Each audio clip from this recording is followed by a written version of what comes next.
का स्वागत है। राहुल ओझा आपके साथ। जम्मू कश्मीर के किश्तवाड़ में सेना और आतंकियों के बीच भीषण मुठभेड़ हुई है। शुक्रवार को हुई मुठभेड़ में भारतीय सेना के 2 जवान शहीद हो गए हैं, जबकि 2 अन्य घायल हैं। घायल सैनिकों का इलाज नजदीकी अस्पताल में चल रहा है। जान गंवाने वाले जवानों की पहचान नायब सूबेदार विपिन कुमार और सिपाही अरविंद सिंह के रूप में हुई है। शुक्रवार सुबह भी सेना और आतंकियों की कठुआ में मुठभेड़ हुई थी। इस दौरान 2 आतंकियों को मौत के घाट उतार दिया गया था। भारतीय सेना की व्हाइट नाइट कोर ने सोशल मीडिया प्लेटफॉर्म एक्स पर शहीद जवानों की तस्वीरों के साथ इस खबर की पुष्टि की है। कोर ने पोस्ट में लिखा, व्हाइट नाइट कोर और सभी रैंक बहादुरों के सर्वोच्च बलिदान को सलाम करता है और उनके परिवारों के प्रति गहरी संवेदना व्यक्त करते हैं। सेना की तरफ से बताया गया कि आतंकियों को पकड़ने के लिए युद्ध स्तर पर एक्शन लिया जा रहा है। इस आतंकवाद विरोधी अभियान में शामिल सुरक्षा बलों को मजबूती देने के लिए इलाके में अतिरिक्त फोर्स भेजी जा रही है।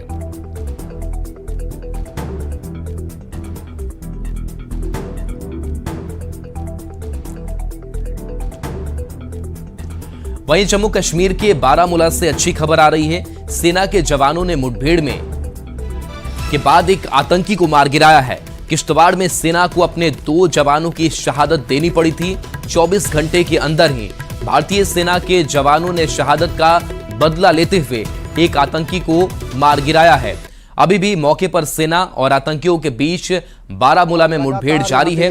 सूत्रों का कहना है कि अभी भी 2 आतंकियों को सेना ने वहां घेरा हुआ है। भारतीय सेना देश के दुश्मनों से चुन चुन कर बदला ले रही है। ये एक्सक्लूसिव तस्वीर आप देख रहे हैं।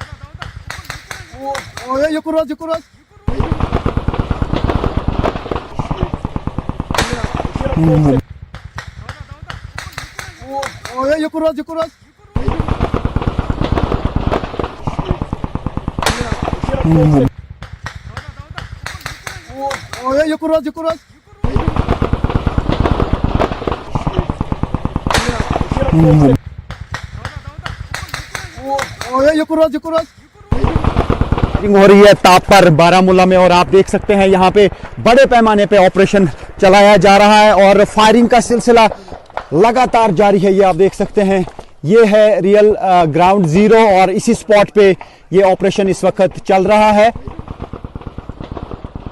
आप आवाज सुन सकते हैं, फायरिंग जबरदस्त हो रही है। समझा जा रहा है कि 2 मिलिटेंट यहाँ पे एक बिल्डिंग में छुपे हुए हैं और बिल्डिंग बिल्कुल ऑर्चर्ड्स के बीच में है, यानी जो यहाँ पर एप्पल ऑर्चर्ड्स हैं उसके बीच में कोई बिल्डिंग है और ड्रोन के जरिए जो है मिलिटेंटों की मूवमेंट अभी अभी देखी गई है। और ये आप देख सकते हैं, बहुत जबरदस्त फायरिंग हो रही है इस वक्त। और ये आप देख सकते हैं कि ये जो ऑपरेशन है ये ताप पर बारामूला में हो रहा है और ये बिल्कुल वो स्पॉट है, ये आप देख सकते हैं जहां पे आर्मी और एसओजी की टीम लगी हुई है, पुलिस की। और यहाँ पे अभी लगातार फिर से आर्मी की मजीद नफरी जो है वहाँ जारी, यानी रीइंफोर्समेंट बुलाई गई है। और अभी हमने देखा कि पैराट्रूपर्स भी यहाँ पे गए हैं। बिल्कुल ये वाला स्पॉट जो है यही वो रियल स्पॉट है जहाँ पे ये ऑपरेशन इस वक्त चल रहा है। और समझा जा रहा है कि 2 मिलिटेंट वहाँ पे किसी बिल्डिंग में छुपे हुए हैं, जो और बिल्डिंग जो है वो बिल्कुल सेब के बागात के बीचों बीच है। तो ये आप देख सकते हैं, ये पूरा आवाज आप लगातार सुन सकते हैं, जबरदस्त फायरिंग हो रही है। हालांकि ये जो सेना के यहाँ पे अभी लोग आ रहे हैं, ये कह रहे हैं आप पीछे हटिए क्योंकि वहाँ पे हो सकता है खतरा हो सकता है वहाँ पे, क्योंकि बिल्कुल नजदीक पर ये एनकाउंटर स्पॉट है और वहाँ से आप बिल्कुल मूवमेंट देख सकते हैं। ये आप देख सकते हैं, ये भी हमें कह रहे हैं यहाँ से हटिए और ये वो एग्जैक्ट स्पॉट है जहाँ पे ये ऑपरेशन इस वक्त चल रहा है। 15 सितंबर को देश के पीएम नरेंद्र मोदी का जमशेदपुर में कार्यक्रम होना है, जिसको लेकर तैयारियां युद्ध स्तर पर की जा रही है। पूरे शहर को बैनर पोस्टर से पाट दिया गया है। शहर के चौक चौराहों पर पीएम मोदी के बड़े बड़े होर्डिंग लगाए गए हैं। मौके से ज्यादा जानकारी दे रहे हैं संवाददाता आशीष कुमार तिवारी। 15 सितंबर को देश के प्रधानमंत्री नरेंद्र मोदी जी का जमशेदपुर दौरा है और उस दौरे को लेकर पूरी लौ नगरी जमशेदपुर शहर को दुल्हन की तरह सजाया संवारा जा रहा है। देश के प्रधानमंत्री नरेंद्र मोदी 3 कार्यक्रम में शामिल होंगे, वहीं चौथा वो रोड शो भी करेंगे। हालांकि उसको लेकर जमशेदपुर शहर को पूरी तरह से सजाने का तैयारी की जा रही है, पूरे शहर को दुल्हन की तरह सजाया संवारा जा रहा है। वहीं दूसरी तरफ शहर पूरी तरह से देश के प्रधानमंत्री नरेंद्र मोदी के स्वागत को लेकर इंतजार में है और उसी को लेकर शहर को पूरी तरह से बैनर पोस्टर से भी सजा दिया गया है। आप देख सकते हैं कि शहर में तमाम चौक चौराहों पर बड़े बड़े होर्डिंग लगाए जा रहे हैं और सभी होर्डिंग में प्रधानमंत्री नरेंद्र मोदी का अभिनंदन का जो होर्डिंग है वो आप देख सकते हैं, साफ तौर पर दिख रहा है। तरह तरह की जो प्रधानमंत्री की अलग अलग कार्यक्रम की जो तस्वीरें हैं उनको बड़े जो फोटो है उनको बनाया गया है। साथ ही साथ जो योजनाओं का वो सौगात देंगे, बुलेट ट्रेन का देखिए वहां पर बुलेट ट्रेन की भी जो तस्वीर है वो बनाई गई है। देश के प्रधानमंत्री नरेंद्र मोदी जो है जमशेदपुर शहर जब पहुंचेंगे तो पहला कार्यक्रम उनका बुलेट ट्रेन की सौगात, 6 बुलेट ट्रेन की सौगात देंगे पूरे देश के अन्य राज्यों के लिए। तो दूसरी तरफ कई करोड़ की योजनाओं की भी सौगात देंगे। वहीं भारतीय जनता पार्टी के कार्यक्रम में भी शामिल होंगे। साथ ही साथ तीसरा जो रोड शो है उसको लेकर जो है हर एक नेता चाहता है कि प्रधानमंत्री नरेंद्र मोदी की उनकी नजर उन तक पहुंचे कि चंपाई सोरेन झारखंड के पूर्व मुख्यमंत्री जो है वो अब देश के प्रधानमंत्री नरेंद्र मोदी के साथ भी पहली बार मंच साझा करेंगे। तो भारतीय जनता पार्टी के लिए 15 सितंबर काफी खास माना जा रहा है क्योंकि झारखंड में विधानसभा चुनाव भी होने जा रहा है और उसी दिन झारखंड के नेताओं को, कार्यकर्ताओं को प्रधानमंत्री चुनाव की जीत का मूल मंत्र भी देंगे, जिसको लेकर पार्टी के हर एक कार्यकर्ता और नेताओं में उत्साह साफ तौर पर देखने को मिल रहा है। न्यूज़ 18 के लिए जमशेदपुर से आशीष कुमार तिवारी। बिहार में खराब ट्रैफिक व्यवस्था की वजह से हादसों की संख्या लगातार बढ़ रही है। पटना सहित प्रदेश के 5 प्रमुख शहरों में ट्रैफिक को बेहतर करने के लिए वैज्ञानिकों ने पिछले महीने सर्वे किया था। यह काम फरीदाबाद के institute of road traffic education ने पूरा किया है और अब बहुत जल्द बिहार यातायात पुलिस और जिला पुलिस संस्था के निर्देश का अनुपालन करेगी। सर्वे रिपोर्ट के आधार पर पटना समेत गया, मुजफ्फरपुर, बिहार शरीफ और भागलपुर में ट्रैफिक व्यवस्था में बदलाव होगा, जिससे लोगों को ट्रैफिक की समस्या से राहत मिलेगी। सर्वे की फाइंडिंग्स की प्रेजेंटेशन हुई है।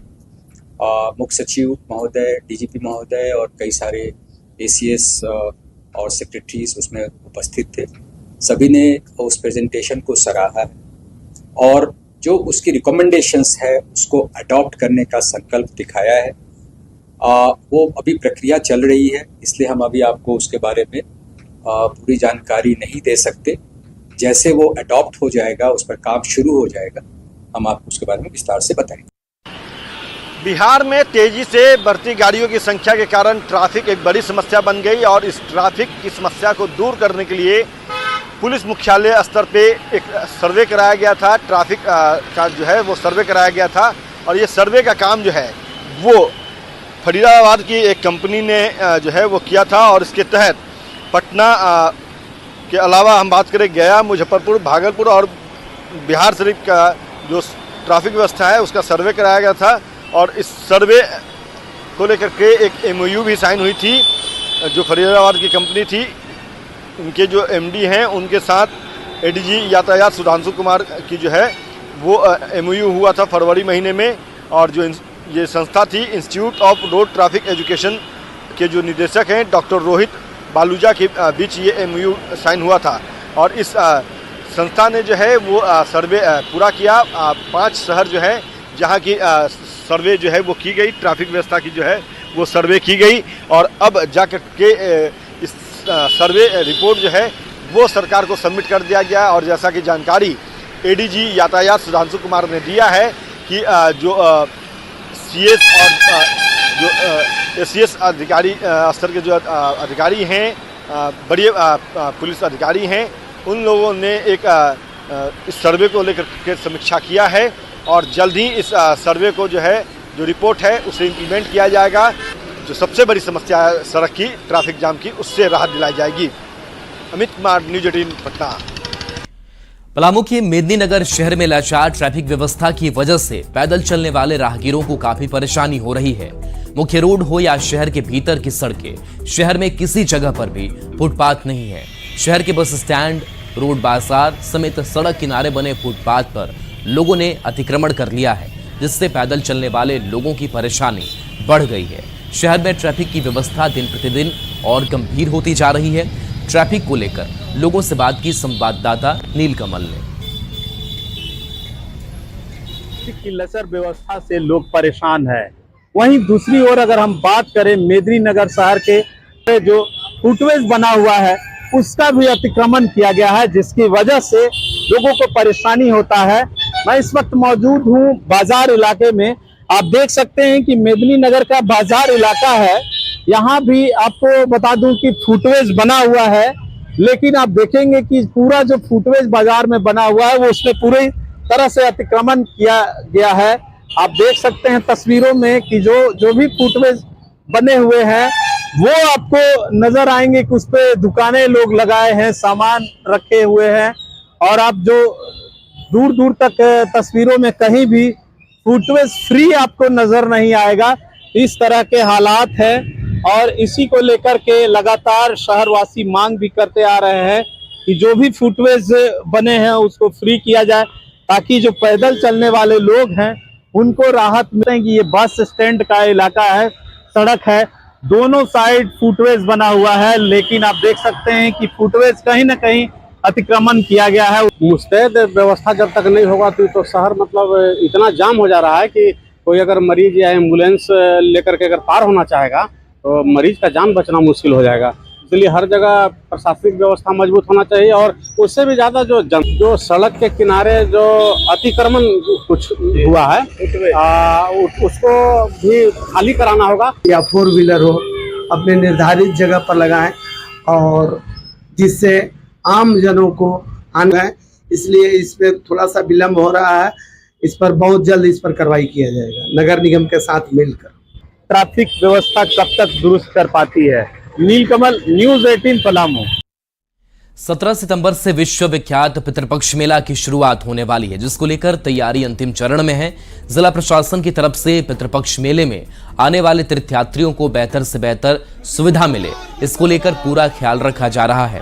इस बार मेले में जिला प्रशासन ने तीर्थयात्रियों के लिए एक तोहफा भी देने का प्लान किया है। पिंडदान के बाद जब तीर्थयात्री वापस लौटेंगे तो उन्हें उपहार स्वरूप गंगाजल भेंट किया जाएगा। गंगाजल की पैकेज जोर शोर से हो रही है। क्या है प्रशासन की तैयारी, बता रहे हैं न्यूज़ 18 संवाददाता एलन लिली।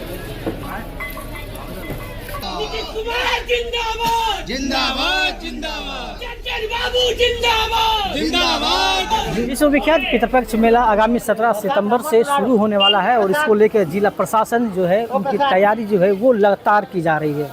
इस बार देश विदेश से आने वाले तीर्थयात्रियों को जो यहाँ पिंडदान करते हैं, अपने पूर्वजों की मोक्ष की कामना करते हैं, जब वो यहाँ से वापस जाएंगे तो उन्हें गिफ्ट के तौर पर जिला प्रशासन या फिर बिहार सरकार के द्वारा गंगा जल दिया जाएगा। गंगा जल जो है उसे विभिन्न पैकेटों में वहाँ से पैकेजिंग किया जाएगा, और उसके बाद जो है जो यहाँ से जो पिंडदान करने के बाद जो वापस अपने घर जाएंगे उसके उन्हें गिफ्ट के तौर पर गंगा जल दिया जाएगा, ताकि वो अपने घर में जा कर के उस पानी को पी सकते हैं या फिर पूजा पाठ व अन्य कार्यों में लगा सकते हैं। माननीय मुख्यमंत्री जी के प्रयास से गया एवं बोधगया में पेयजल के रूप में गंगा जल का उपयोग किया जा रहा है। गंगा नदी से पानी को गया तक पहुंचाकर प्रोसेस करके घर घर तक पहुंचाने का काम किया जा रहा है। इसी क्रम में माननीय मुख्यमंत्री जी का निर्देश है कि जो भी पिंडदानी आएंगे उनको भी एक भेंट के रूप में रिटर्न गिफ्ट के तौर पर गंगा जल को दिया जाए। गया में कई जगहों पर गंगा जल का पानी जो है वो लोग पी रहे हैं। वहीं इसकी जो पैकेजिंग करने के लिए जो जिला प्रशासन जो है दिया है वो सुधा डेयरी में यानी मगध दूध उत्पादक में वो गंगा जल का पैकेजिंग होगा, और इसके लिए जल संसाधन विभाग को भी वो निर्देश दिया गया है कि वो शुद्ध पानी जो गंगा जल है उसे मगध दूध उत्पादक को मुहैया कराया जाए, ताकि वहाँ से जो है वो छोटे छोटे पैकेट में वो गंगा जल को पैक किया जाएगा, और वो गंगा जल पानी जो है जो यहाँ से तीर्थयात्री जो पिंडदानी जो अपने घर जाएंगे उन्हें गिफ्ट के तौर पर उपहार दिया जाएगा। एलन लिली, न्यूज़ 18 गया। मुजफ्फरपुर से बड़ी खबर है, जहां युवक की चाकू गोद कर हत्या कर दी गई है। प्रेम प्रसंग में हत्या की बात सामने आई है। रात में प्रेमिका से मिलने युवक पहुंचा था।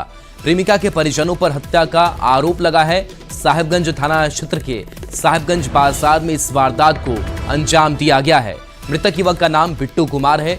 मामले में एक आरोपी हिरासत में लिया गया है। तो मुजफ्फरपुर से ये बड़ी खबर है, जहां पर हत्या की गई है। प्रेम प्रसंग में हत्या की बात सामने आई है। युवक की चाकू गोदकर हत्या कर दी गई है। प्रियांक हमारे साथ न्यूज 18 संवाददाता जुड़ गए हैं। प्रियांक, हत्याकांड को लेकर क्या अपडेट?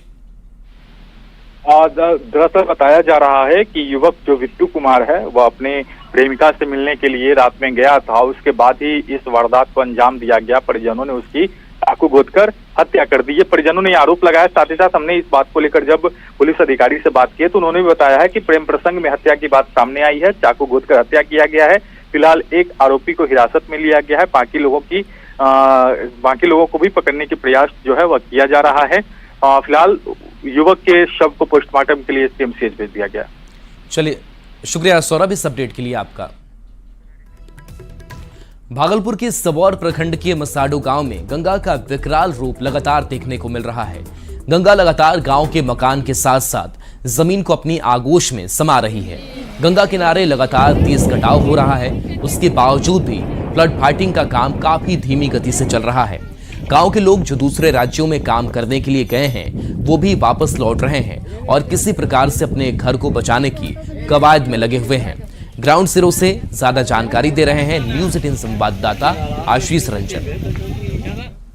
सबौर प्रखंड के मसाड़ू गांव में लगातार कटाव का दंश लोग झेल रहे हैं और आप देख सकते हैं कि किस प्रकार से कटाव हो रहा है। और गंगा के मुहाने पर अब कई घर हैं, कई घर जो है गंगा में समा चुके हैं और कई मुहाने पर आकर खड़े हो चुके हैं। यह देखिए अभी अभी तुरंत जो है ये कटाव जो है यहाँ पर हुआ है और मिट्टी कटकर पूरा गंगा में जा रहा है। यहाँ पर जो है प्रशासन की ओर से तो कोई कार्रवाई अभी तक जो ठोस होनी चाहिए थी वो नहीं हो रही है। लेकिन इस गांव से बाहर कमाने के लिए गए कई लोग जो है वह गांव में वापस आ गए हैं। कुछ लोग हैं उनसे हम बात करते हैं। कहाँ से आए हैं, कहाँ काम करने गए थे? गुजरात काम करने के लिए गया था। हाँ। फोन पे फोन आ रहा था कि घर कटाव चालू हो गया। इसके लिए भागकर काम छोड़ धंधा छोड़ करके यहाँ आए हैं घर खाली करने के लिए। एक महिला भी हम उनसे बात करते हैं। कहाँ से आए हैं? क्या गुजरात से आए हैं। कहाँ घर हुआ आपका? मसाड़वे घर। मसाड़ू घर। क्या खबर मिली आपको? खबर ही मिला गाँव से घर से नहीं कट रहा है तो उसी वास्ते में इसने आई है यहाँ पे। कोई पूरा कट गया घर से, नहीं तो क्या करेंगे, तो इसी वास्ते आए हैं घर बचाने के लिए। एक कट्ठा जमीन जगह नहीं है तो घर से नहीं खाली करेंगे। कितना मेहनत करके घर बहुत मेहनत से घर करके बचाए थे। एक एक रुपया जोग जोग के घर बनाए हैं। बच्चे उतरों को पढ़ा रही हैं। अब क्या करेंगे, बच्चे को संभालेंगे, पैसा बचाएंगे, घर बनाएंगे। बना पाइएगा आप घर कहीं पर? नहीं बना पाएंगे, जगह जमीन नहीं तो कहाँ घर बनाएंगे। 24 घंटा यहाँ पर कार्य किया जाना चाहिए था। अधिकारियों की यहाँ पर तैनाती होनी चाहिए थी, वो नहीं है, जिसके कारण लगातार जो है कटाव जारी है। आशीष रंजन, न्यूज 18 भागलपुर। और इस बीच जमशेदपुर से बड़ी खबर है, जहां उत्पाद विभाग सिपाही बहाली को लेकर के एक और अभ्यर्थी की मौत की खबर सामने आ रही है। जमशेदपुर के मोरा मुल्ला की मौत हो गई है। रांची में हुई दौड़ में शामिल हुआ था तो मौत का आंकड़ा एक और बढ़ चुका है। दौड़ के दौरान बेहोश हो गया था। इलाज के दौरान युवक की मौत हो गई है।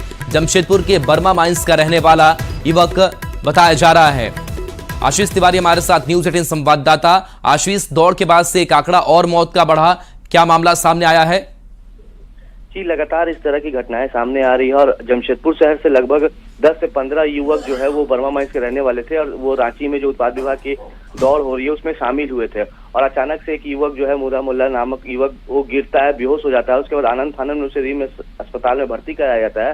हालांकि उसके आज इलाज के दौरान उसकी मौत हो गई, जिसके बाद उसके साथ जो युवक है वो काफी सदमे में है और परिवार के लोगों का रो रो कर काफी बुरा हाल है, क्योंकि परिवार के लोग चाह रहे थे कि इसकी दौड़ में शामिल हो और इसकी नौकरी लगे, सरकारी नौकरी लगे। मगर लगातार इस तरह के आंकड़े जो युवाओं की मौत हो रहे हैं तो कहीं ना कहीं सरकार पर एक सवाल खड़ा होता है कि आखिर क्या कारण है इस तरह की मौतों का आंकड़ा जो है वो सिलसिला लगातार बरकरार है और ये बढ़ता जा रहा है। हालांकि इसको लेकर झारखंड के मुख्यमंत्री हेमंत सोरेन ने इस दौड़ को रद्द कर दिया था, मगर फिर 3-4 दिन के बाद ये फिर से चालू किया गया है। मगर इसी दौरान जब दौड़ में युवा शामिल होते हैं और उसके बाद वो बेहोश होते हैं और इलाज के दौरान उनकी मौत हो जाती है तो कहीं ना कहीं फिर एक बार सवाल खड़ा हो गया और अब तक जमशेदपुर शहर से 2 युवकों की मौत हो गई है। जी चलिए, शुक्रिया आशीष इस अपडेट के लिए आपका। देश विदेश में इन दिनों